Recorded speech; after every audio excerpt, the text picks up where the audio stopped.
Hey guys, so another one of the questions I've been getting a lot is one about diversification and how to diversify a portfolio and what is diversification and what are some strategies you can use to try and increase your returns and reduce your risk, and so that's where diversification plays its part. It's a pretty big topic, so what I'll do is I'll try to break this over two videos. And just focus on the first video being more about what is diversification and the principles behind diversification. And then in the second video, I'll talk about some of the things you might want to think about and strategies for diversifying your portfolio, and the different asset classes and the different things that can affect the real returns of your portfolio and how to minimize those drawdowns. So firstly, what is diversification? So essentially, diversification is not putting all your eggs in one basket.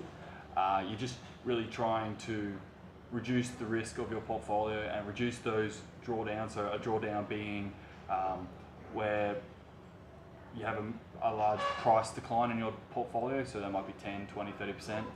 And the theory being that you want to protect your wealth, and part of protecting your wealth is having access to being able to sell the assets you own at a fair value.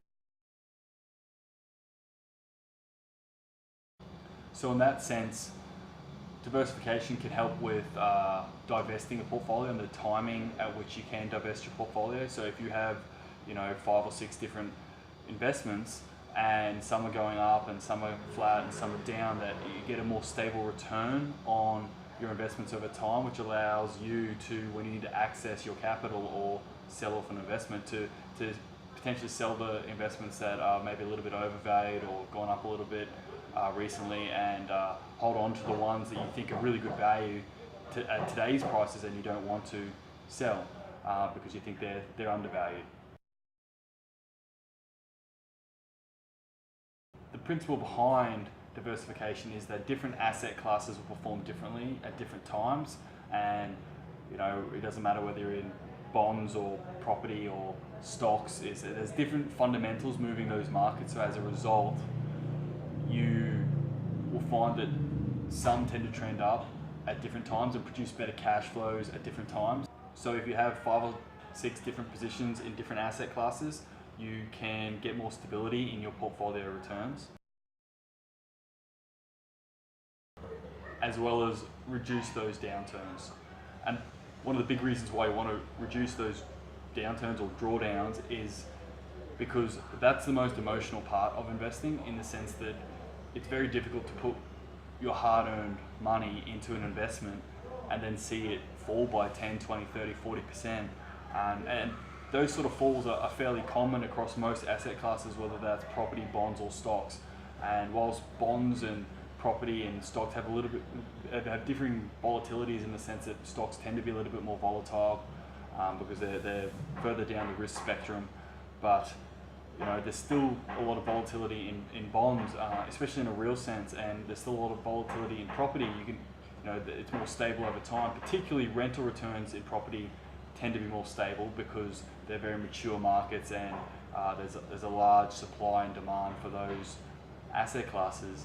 But at the same time, they can get overvalued and undervalued, and you want to have different levels of exposure to those asset classes at different times to improve your portfolio returns. And I guess the other big thing about having a diversified portfolio means that when you do have a particular asset class that's underperforming and trending down, if you've got 1 or 2 other investments that are trending up, it allows you to not completely focus on that poor performance and of that one asset class. Because if you truly believe that it's a good investment over the long run, you'll find that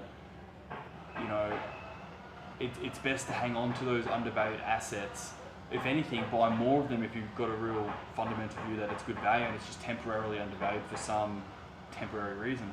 So having a portfolio that's down by 5, 10 or 15% is a lot less emotionally taxing than being concentrated in one investment where it might fall by 30 to 40.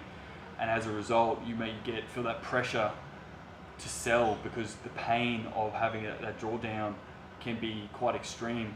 And a lot of people, when they have those sort of drawdowns in their portfolio or in their investments, a lot of the time they just want the pain to stop because they focus on it and they end up making an emotional decision and selling at the complete wrong time, which is when the asset prices come down. That's when you don't want to sell. You want to sell as long as it's a good asset and it's got a good future. So you actually want to be buying at that point, and that's the hardest thing to do when the losses are large.